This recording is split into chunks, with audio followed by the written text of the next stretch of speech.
What's up, YouTube? This is Corey from the OverLook, and we go over the books that you may have overlooked. I wasn't able to complete the Young Avengers story yesterday, but besides pushing everything back, I think I will try to make up any videos that I missed during the week on Mondays, since right now Monday is the day off. Anyway, we are reducing our Superior Spider-Man saga to one video a week. So with that being said, I hope you guys enjoyed the Superior Carnage miniseries as much as I did. Leave a comment down below with what your favorite part of the story is, and as always, I hope everyone has a great rest of the day. His name is Ted Connolly. You've never heard of him, because he's not a criminal who's committed some atrocious crime, like trying to destroy the world. For him, it was simply insider trading. But I'm guessing what you have heard of is the governor's new plan for dealing with overcrowded prisons. Namely, transferring some of the lesser convicts to the maximum security supervillain prisons. Because, well, let's face it, these cells have a habit of never staying occupied. For the governor, it means having 60 days to try his new plan out before the states get to vote on it. For Ted, it means his heart rate will never drop below that of a hummingbird, and his shorts remain at a constant level brown alert. Cause the only advice his lawyer gave him as he headed to prison was, hit the biggest guy you can find. And we all know that ain't gonna happen. About a month ago, they brought in the serial killer, Cletus Cassidy, otherwise known as Carnage. Ted overheard the guards saying that the Scarlet Spider and Agent Venom had done a number on him. But as they wheeled him by, there was still something in his eyes, something evil staring back at Ted from the blackness. Since then, Ted has been waiting for the other shoe to drop, along with that lump in his throat. Now, a prison guard decides to pass the time by tormenting Ted. "Step away from the window, short stain," the guard tells Ted. "I have a bet with the other guards as to how many boxers you'll need bleached by the end of the week with Carnage right next door. I had you pegged for a dirty dozen, but it seems like you need some incentive." The guard starts pressing buttons on the keypad, controlling the energy bars creating the cell door. You realize the only thing keeping everyone safe from that monster is a simple code in my head, right? Whoops, hand slipped. Hope it doesn't happen again. I heard Carnage's last neighbor is still somewhere between his stomach and his colon.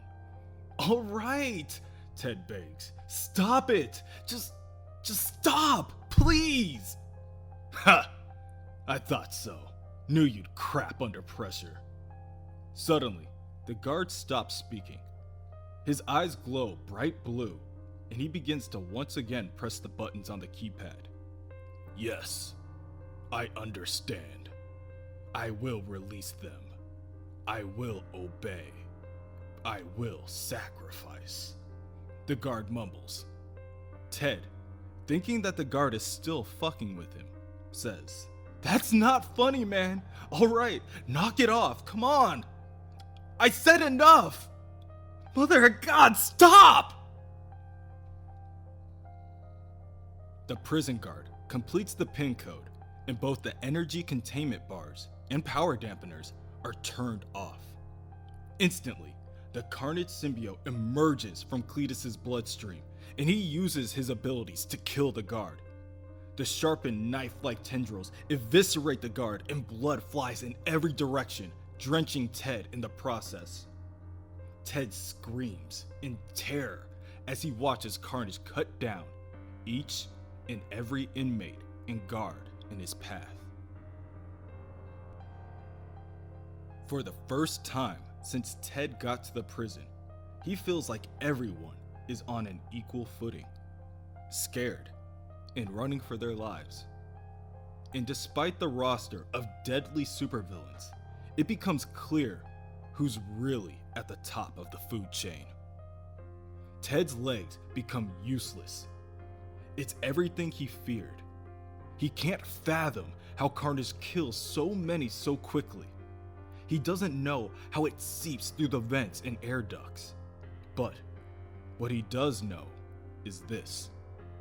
When you're asked to vote on the governor's overcrowded cell proposition next month, vote no. Carnage breaches Ted's cell, and Ted can't help but shit on himself. His fear is palpable.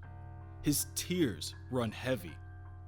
However, this does nothing but entice the monster.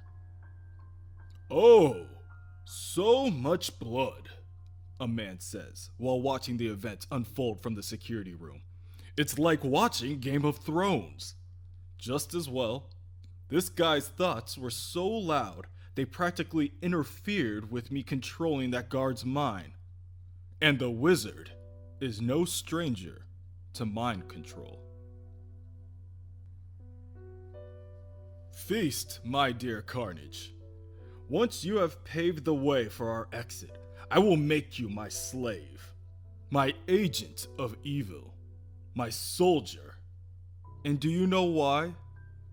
the wizard asks the 3 guards he has hanging in the air, incapacitated. The guards do not answer. They just stare at the criminal with vivid disdain. The wizard sighs deeply. "It's like pulling teeth," he says as he activates his powers.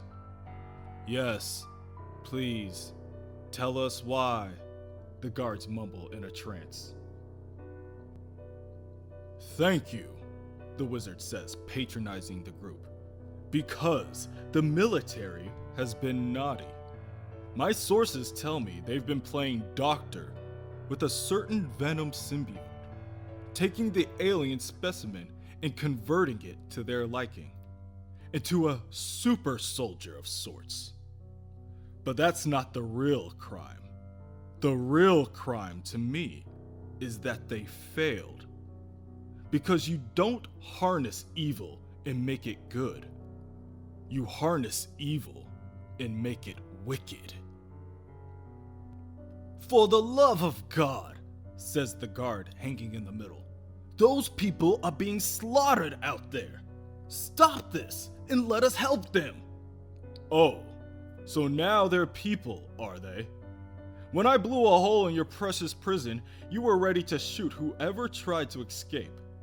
But add a bit of murder, and suddenly they're in need of help? Well, let me show you someone in need of help." The wizard produces an electric whip and wraps it around the guard's neck. "You haven't got the guts," the guard spits. "Dad, shut up," pleads the guard on the right. "This boy is your son." "You keep your hands off him." "Admirable. My son is also becoming a man, and I wish to gain his respect by having him work by my side. Not by forcing him this time, but by reclaiming my rightful position as the leader of the most feared group of villains. And with Carnage as my cornerstone, my boy will yearn to become a member of the Frightful Four?" The guard interrupts. "Right, big surprise. What is this, your 16th version? Why don't you just call it the Pussycat Dolls and get it over with?" The middle guard's son pleads with the wizard to show compassion, stating that his father doesn't know what he is saying. The wizard has the guard in the middle float upward, causing him to forcibly strangle himself with the wizard's whip. "I will show compassion when it comes to my own family, but I will not let him suffer alone." He then shoots the 2 other guards to death with the guns in his gauntlets. All 3 of the bodies drop to the ground, and the wizard returns to gaze at the screen, stating, "And now, to tame the beast." He leaves the room and confronts Carnage as the monster decapitates an inmate. "Cletus Cassidy," he points, "I am the wizard, and while your strength may be massive, your mind is now mine." The monster drops the skull in his hands and rushes the wizard. The wizard attempts to activate his mental manipulation abilities, but finding Cassidy's mind within the madness proves challenging.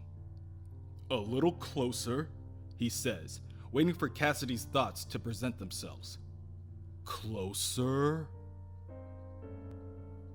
"Good God," he stammers as Carnage gets even closer. "Your brain is gone!" Carnage roars as he grabs the wizard by the helmet and smashes him through a nearby wall. "Heaven help me!" the wizard begs as he realizes his folly. He begins to crawl away, mumbling, "You don't understand. The Frightful Four. You were my secret weapon. You were my master plan." Carnage grabs the wizard by the neck and prepares to eat his head right off his body. "Carnage!" a voice bellows from behind before they blast Cassidy with their weapon. A wave of sound energy radiates forward and makes contact with the monster, catching it by surprise.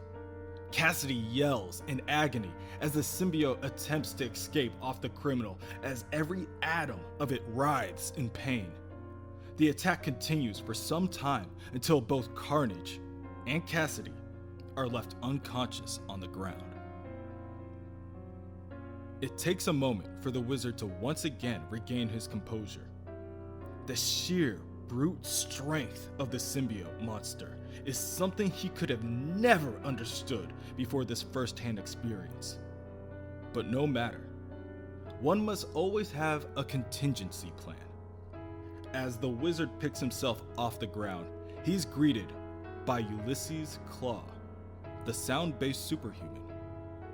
Carnage will most assuredly be the linchpin in the wizard's new Frightful Four. But luckily, Cassidy wasn't his first recruit.